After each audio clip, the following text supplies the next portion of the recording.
Deacon had been watching the sole survivor of Vault 111 from a distance for weeks. He was one of the most powerful people in the post-apocalyptic world, but he kept to himself. All the other survivors had formed alliances and worked together to survive, but the sole survivor seemed to prefer his own company. Deacon was a member of the Railroad, a secret organization devoted to helping the people of the post-apocalyptic world. He had been sent to observe the sole survivor and find out if he could be trusted or if he posed a threat. Deacon had tried to get close to the sole survivor on multiple occasions, but the man seemed to be able to sense his presence and avoid him. He had been forced to resort to spying on the man from a distance. It was a difficult and often frustrating task, but Deacon was determined to complete his mission. He had to know if this man could be trusted or if he was a potential enemy. One day, Deacon decided to take a chance and get closer to the sole survivor. He followed the man from a distance as he went about his daily business, always staying just far enough away to remain undetected. The man seemed to be engaged in some sort of mission, but Deacon was unable to determine what it was. He followed the man for miles, always staying a few steps behind. Finally, the sole survivor stopped in a small clearing in the woods.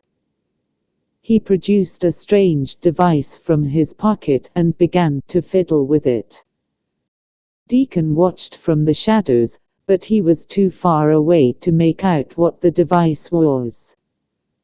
The man suddenly looked up, as if sensing Deacon's presence. He quickly pocketed the device and began to walk away. Deacon followed him, staying hidden in the shadows of the trees.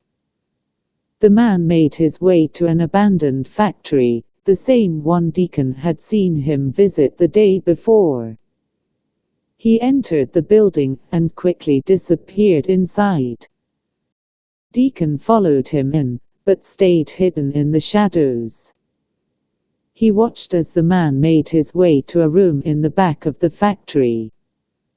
The man opened the door and stepped inside, but Deacon was unable to see what was inside. Deacon waited for what seemed like an eternity, but eventually the man emerged from the room. He was carrying a strange object in his hands, something Deacon had never seen before. The man quickly left the factory, but Deacon followed him. He was determined to find out what the man was up to.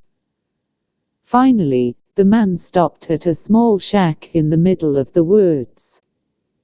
He unlocked the door and stepped inside, but the door closed behind him before Deacon could get close enough to see inside. Deacon waited outside the shack for what seemed like hours, but eventually the man emerged. He was carrying the same strange object he had taken from the factory. Deacon followed the man back to his home, but he was unable to find out what the object was. He was beginning to believe that the man was up to something sinister, but the truth remained a mystery. Deacon decided to keep watching the man, but from a greater distance. He had to be sure that the man was not a threat before he could make any decisions about him. For the next few weeks, Deacon watched the man from afar. He followed him as he went about his daily business, always keeping a safe distance away. Finally, Deacon had seen enough. He had determined that the man was not a threat and that he could be trusted. Deacon reported his findings to the railroad and they decided that the man could be trusted. They sent a team to meet with him and eventually, the man joined the railroad and became one of their most valuable allies. Deacon had done his job and he was satisfied with the results.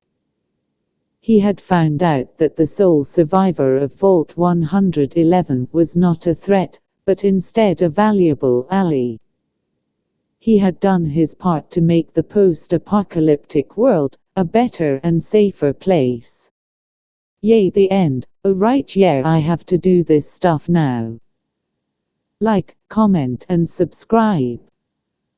And please watch my other videos and comment ideas on stories.